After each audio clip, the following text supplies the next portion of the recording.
यो पानीमा पौडी खेल्थ्यौँ। हेलो दाइ, बोलेको सुनिन्छ?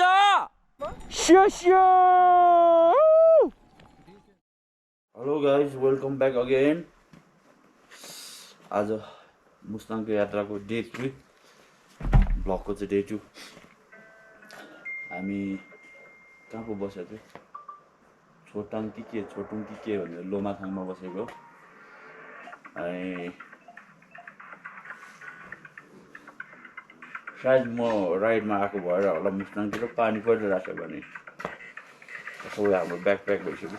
अब हामी चाइना बोर्डरसम्मको यात्रा तय गर्नेछौँ। त्यो पछाडि अब फर्केर कहाँ पुगिन्छ, सायद यतै पनि आउनु सकिन्छ, उँधो पनि जान सकिन्छ।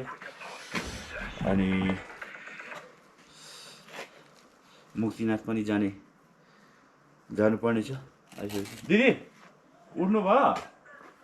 लु चिया खुवाउनुहोस् न। हजुर, नो मिल्क टी बनाइदिनु न। बिहानै जाने भनेको फेरि कस्तो लागेर। ल स्याउ फलिरहेछ, यस्तो स्याउ छ त्यहाँ मजाले पुगिन्छ होइन। फर्किने चाहिँ हो, जसरी हुन्छ फर्किने चाहिँ पर्ने हो। आधा जति चाहिँ त्यसतिर पनि खासै केही छैन होला। लगभग त्यही बोर्डरसम्म पुगे भन्ने मात्रै हो होला, जहाँसम्म लाग्छ। अब त्यही हो गाइस, हिँड्दै जाउँ, भिडियो खिच्दै जाउँ। कति अपलोड गर्नु सकिन्छ अपलोड पनि गर्दै जाउँ। हेर्नेले हेर्दै गर्छन्, नहेर्नेले हेर्दैनन् गाइस। ड्याम क्लियर है, नहेर्नेलाई। हेऱ्यो भने ठिक छ, यो पनि पुग्या रहेछ भन्ने हुन्छ।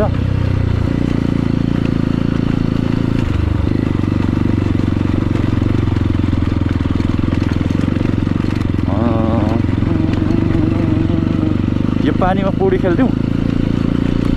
नेक्स्ट टाइम आयो भने चाहिँ पौडी खेल्नु पर्ला जस्तो छ। आज चाहिँ आँट आएन।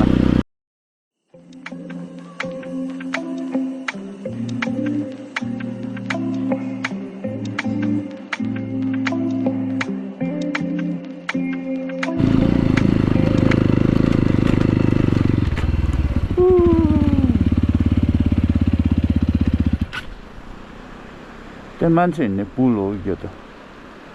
खोला पनि कस्तो न्यु खोजेर आएको, यता कुनादेखि आइरहेछ भने क्या, त्यत्रो ढिस्किन झारेर रहेछ।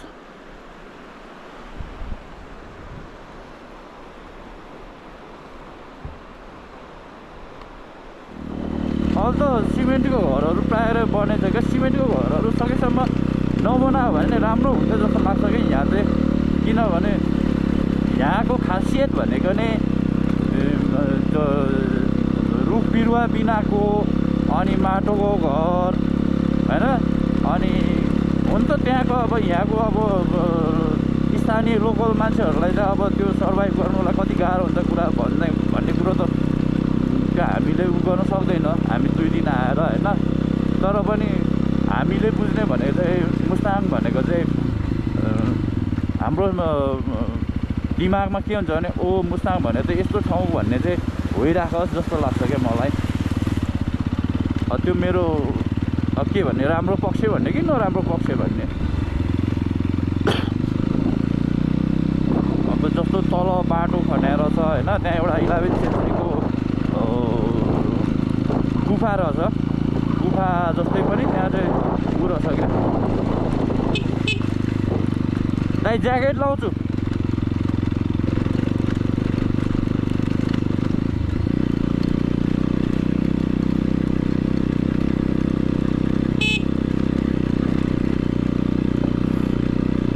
ज्याकेट साइडमा रोक्नु न, गाडीहरू आउँछ होला।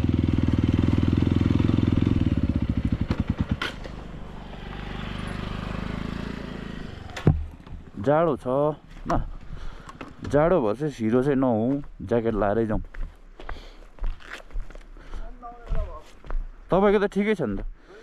कस्तो कस्तो कस्तो कस्तो भइरहेछ कहाँदेखि स्याउ पनि बोकेर हिँडिसकेछ नि बुढाले आएर जस्तो कस्तो लागिरहेछ तपाईँलाई यो त कहाँ गाउँ यो खोला नछोड्ने रहेछ हो कहाँबाट यो कहाँ हरायो खोला म त हरायो होला भनेको त यो कालीगण्डकी कहाँ छोड्छ त्यो त चाइनादेखि आएको त्यो कहाँ त्यो चेपबाट छिरेको त्यो खोला त्यहाँनिर यो त्यही भने है त्यो त्यो त्योदेखि यो फेरि त्यो जस्तो मान्छेले बनाएको जस्तो छैन त उ त्यो हेर्नु त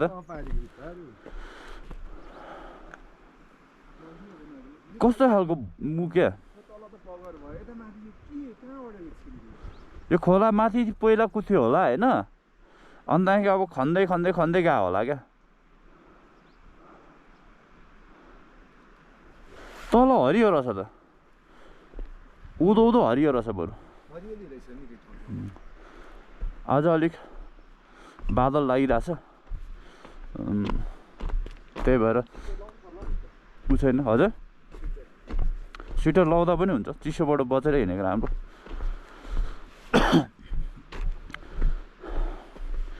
म ज्याकेट लाउँछु है त गाइस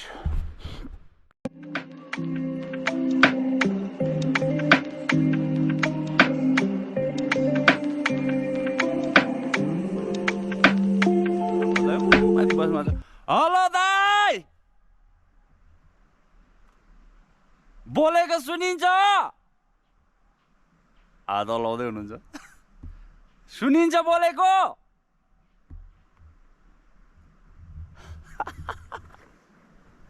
रोक्ने बित्तिकै त्यही हो मेरो त बानी सिगरेट खाने छ होइन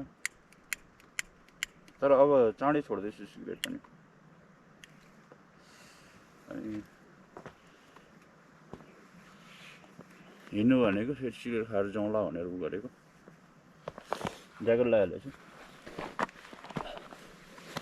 ज्याकेट लाउनु पर्ने रहेछ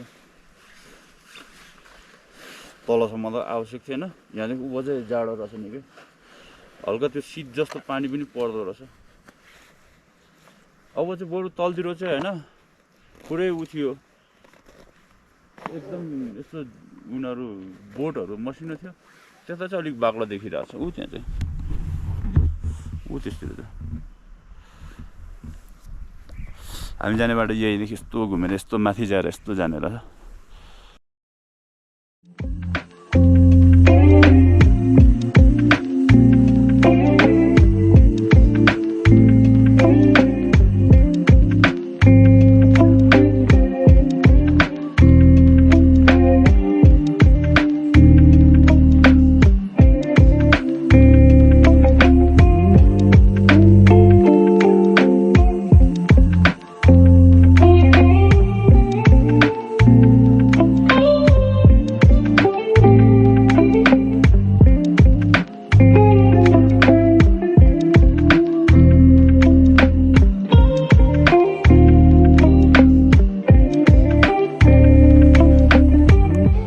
$73 किलोमिटर क्या यहाँदेखि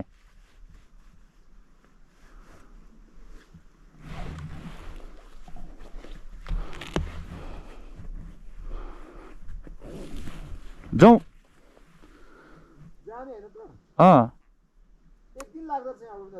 हिँड्नु न अब 1-2 घन्टामा 3 घन्टामा पुगिन्छ कन्टिन्यू हिँड्नुपर्छ आउनु अब अलिकति स्पिड अफ गर्नु पऱ्यो कन्टिन्यू हिँड्नु पऱ्यो कोरोला नाका चाहिँ पुग्नै पऱ्यो क्या आज बरु फर्किँदा भिडियो बनाउने होइन यु नो गाइस उहाँले पुरै छोपेको छ 73 किलोमिटर भनेको त 30को एभरेजमा हान्दा पनि 30 या 90 3 घन्टामा त पुगिनु पर्ने पुग्छ 30को एभरेज त हानिहालिन्छ नि यहाँ थाहा पऱ्यो भने 40-50को एभरेज हानिन्छ यहाँ अनि हामी त एकदम बिस्तारै हिँडेको भएर फोटो खिच्दै घुम्दै भिडियो बनाउँदै हिँडेको भएर त्यस्तो भाव होला जस्तो लागिरहेको छ होइन हुन त हामी त्यसकै लागि पनि आयो होइन गाइस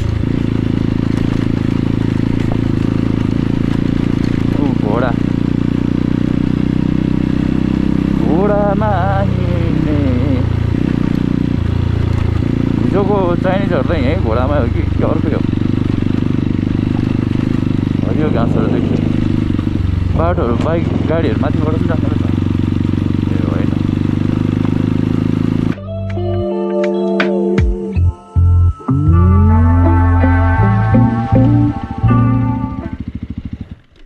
दिदी केही खानेकुरा पाइन्छ नाइस खानेकुरा पाइन्छ अरे यो के बोर्ड रहेछ यार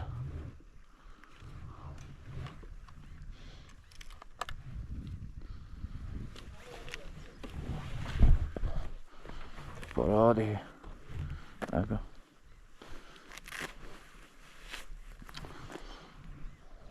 केही खानेकुरा खोजौँ साला बाटोको डनहरू आउँदैछ यो कुकुरहरूले टोक्दैन दिदी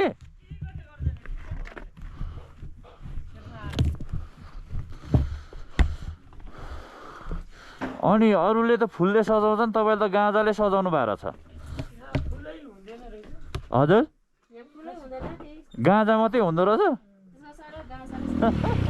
यो पहिला मोबाइल फोन हुनुभन्दा अगाडि त वल्लो गाउँको मान्छे पनि थाहा थिएन होला हौ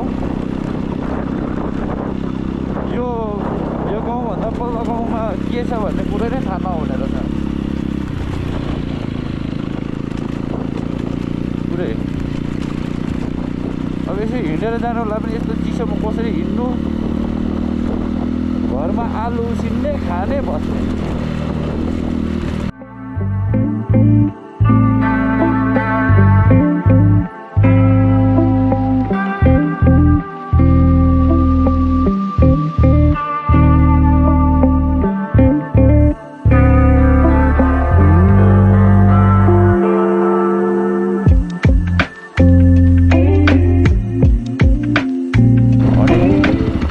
के रोपेछ गोरु जोत्दै रहेछन्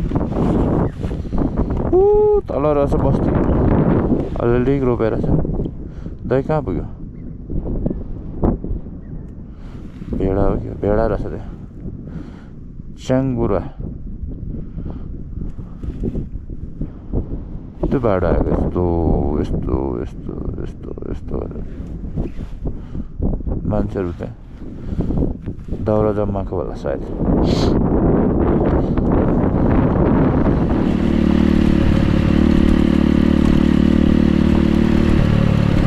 युरेनियम खाने चाहिँ त्यही हो के हो युरेनियम खोज्न जानु पऱ्यो गाइस आज माथि लोमाथाङमा रे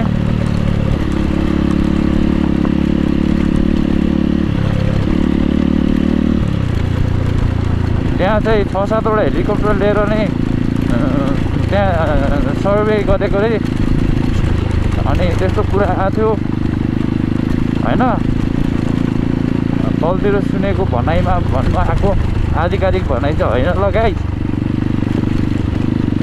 स्थानीय बासिन्दाहरूलाई के हुन्छ भन्छन् सोधौँ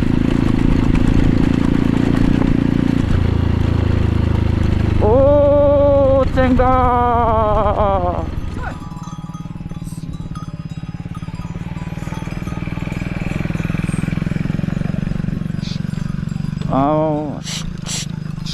कतिवटा छ यो तपाईँको कतिवटा छ 200 जति आमा योपालि बेच्नु भयो कि भएन बेच्नु भयो कि भएन बेच्नु भएन है अब अर्को वर्ष बेच्ने अर्को वर्ष नै छैन होला दोस्रो हो र उमेर सानो मात्र छ कति वर्षमा बेच्नुहुन्छ यो खसीहरू 4 वर्षमा 4 वर्षमा 4 दाते ए अरू त बेच्छ मैले एउटा कति जति पर्छ एउटाको तपाईको 40,000 40,000 रे 40,000